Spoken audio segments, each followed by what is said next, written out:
I love this quote. I write out what my daily, weekly, monthly goals are, and every evening I check how I'm doing. And then I allocate my time to match the goals.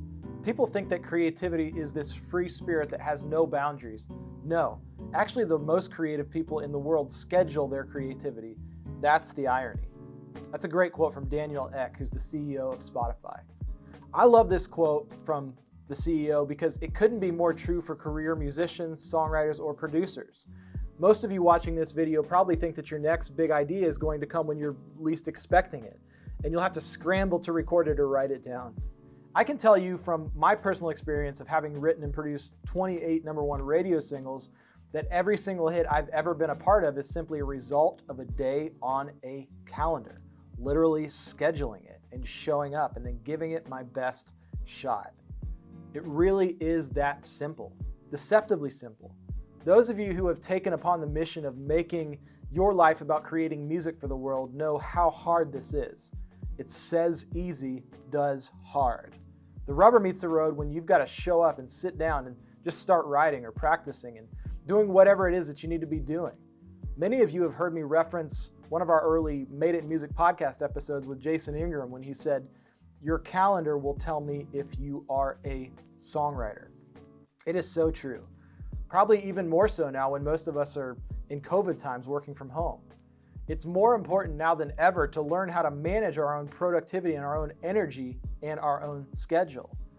My advice on scheduling your creativity is to use Google Calendar. You can share your events with other collaborators. And then what I do every week is that I sit down every Sunday, sit down to look over my schedule for the upcoming 1 week, really the next 5 work days mainly. And I take it out, I write it out manually in my full-page paper calendar on my desk in front of me. This may seem redundant, but the act of me doing this and physically writing it on paper lets me know loud and clear what I'm actually giving my time to. And every single week, there are things that have to get chopped or rescheduled because they simply don't deserve the time on my schedule or because they aren't going to help directly move me any closer to reaching my goals. It's just the truth.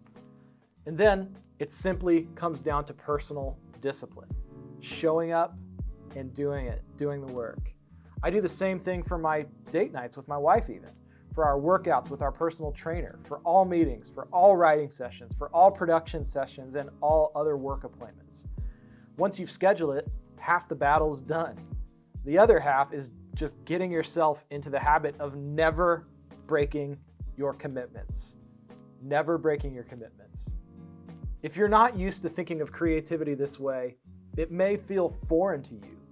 You may even feel repulsed by this idea, like maybe it feels too constraining. But I can tell you this, real moments of creativity happen within constraints. I challenge you to test this out. Yes, there may be those random moments of inspiration that you need to stop and take out a pen or paper or your iPhone and record a song idea, but that cannot be all that you do. If that's all you do, you will not be prolific. You will not do nearly the amount of work that you need to do to be successful. I talk a lot about this concept in depth in our Song Chasers songwriting course. If you're interested in learning how to do this and how to take your songwriting to the next level this year, then DM me for info on the Song Chasers course. I love rewarding action takers, so if you DM me, I'll hook you up with a huge discount on the course.